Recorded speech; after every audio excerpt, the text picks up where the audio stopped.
Y las personas que viven cerca del entorno del incendio pueden verse expuestas a materiales como las cenizas, como el humo. Ocurrió algo parecido, aunque salvando mucho las distancias, en la erupción de La Palma. Vamos a darles algunas claves de cómo debemos comportarnos si nos vemos en esa situación. Lo hacemos de la mano de nuestro farmacéutico de cabecera, Bian Mesa. Buenos días. Buenos días, Marta, ¿qué tal? Bueno, ¿qué es lo que debemos tener en cuenta si nos vemos en una situación como esta? Importantísimo, porque se ha generado ese potaje de factores que afectan a la salud. Ya veníamos incluso advirtiendo en la anterior botica cómo esas olas de calor generaban esos agotamientos o incluso esos golpes de calor, y que eran esas emergencias vitales importantes. Pues a esa ola de calor, a esas altas temperaturas, se le suman esos factores medioambientales relacionados con el incendio del norte, esa presencia de la ceniza y esa presencia del humo. Se han generado esos reportes importantes por parte de la población, especialmente por esa población cercana al incendio, incluso en núcleos poblacionales más céntricos, ¿vale? Incluso se reportaban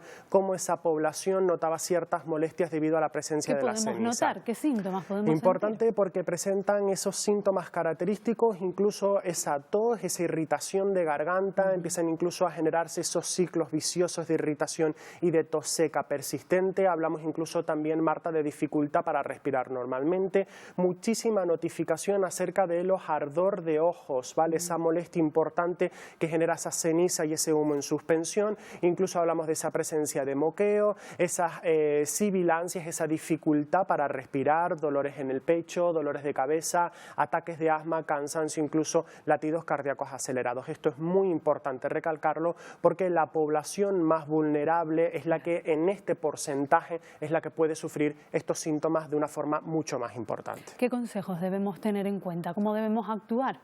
Importante porque esa ceniza en suspensión está cayendo, ¿vale? Se ha generado, incluso hemos visto cómo se ha generado ese reporte por parte de vídeos de personas, cómo sus vehículos quedaban cubiertos de ceniza, las azoteas, etcétera, cómo este incendio se encuentra controlado pero sigue siendo activo. Es muy importante, y los sanitarios seguimos aconsejando de que las personas más vulnerables, esas personas que presentan enfermedades cardíacas, enfermedades pulmonares, incluso ese reporte de pacientes con EPOC que conviven con bombonas de oxígeno, pues se encuentren todavía dentro de casa. Importante hasta que el incendio pues esté mucho más controlado, hasta que el incendio esté extinguido. Importante porque la población más cercana debe también cerrar esas ventanas y puertas, ¿vale? Importantísimo para evitar que esas cenizas entren dentro de casa. Importante porque se recomienda limitar el tiempo en el exterior y evitar el ejercicio. Esto es muy importante, especialmente los niños, las personas mayores y, como te digo, Marta, las personas con enfermedades respiratorias y cardíacas. Esto es fundamental, que limiten el tiempo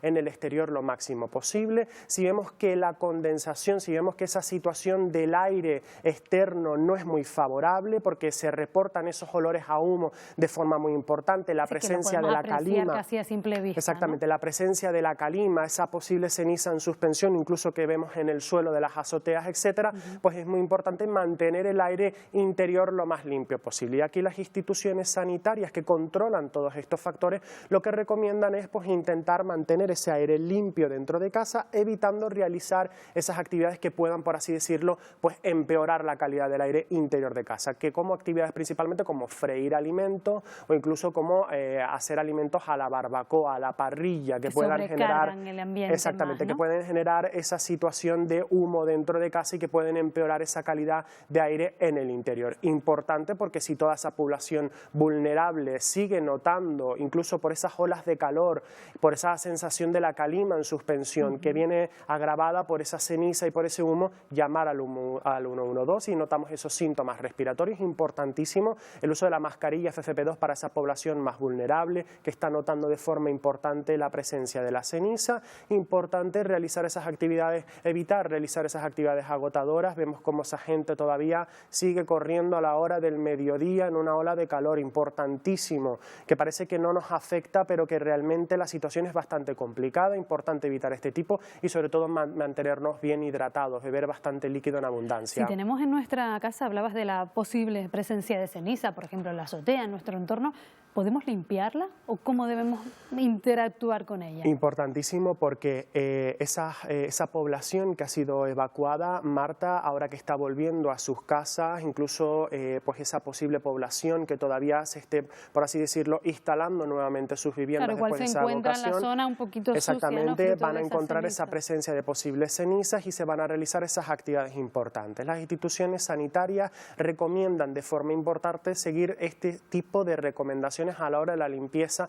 de la ceniza. Importante porque las personas mayores, las personas con enfermedades cardíacas, las personas con enfermedades respiratorias, lejos, incluso ¿no? los niños, no participan en las actividades de limpieza relacionadas con las cenizas. Es muy importante evitar que los niños jueguen con las cenizas, evitar estar manipulando de forma continua la ceniza, y además de que la persona que realiza ese tipo de actividades debe ser una persona relativamente sana, sin ningún tipo de enfermedad respiratoria o cardíaca importante, y además de que debe hacerlo con mascarilla FFP2 bien ajustada y si es incluso posible con esas posibles gafas de protección. Es muy importante porque esas partículas de ceniza pueden levantarse con cierta facilidad, pueden ser aspiradas con cierta facilidad y aparecer esos síntomas característicos que pueden agravar ciertas patologías en las personas más vulnerables. Importante también porque, bueno, como decíamos, esa mascarilla bien ajustada, esa mascarilla FFP2 y evitar ese contacto de la ceniza con la piel. Lo que recomiendan en estos casos las instituciones sanitarias es pues echarle agua a esas cenizas, poca cantidad de agua y evitar la derivación de la ceniza a esas escorrentías principales porque pueden contribuir a estancar ese tipo de escorrentías principales o de sumideros principales de un edificio o de mi casa, etcétera. Se pueden generar esos atascos importantes. Pues muy importante tener en cuenta todos esos consejos que nos has dado, recordar también los de la semana pasada porque seguimos con ola de calor. Ya nos recordabas que se debe evitar el ejercicio en las horas centrales, acudir, llamar al 112 si fuera necesario, todos esos consejos y bueno, pues recordamos, insistimos en mucha precaución. Gracias, Avian, una semana más por habernos acompañado. Gracias. Hemos enseñado todos estos factores. Buenos días.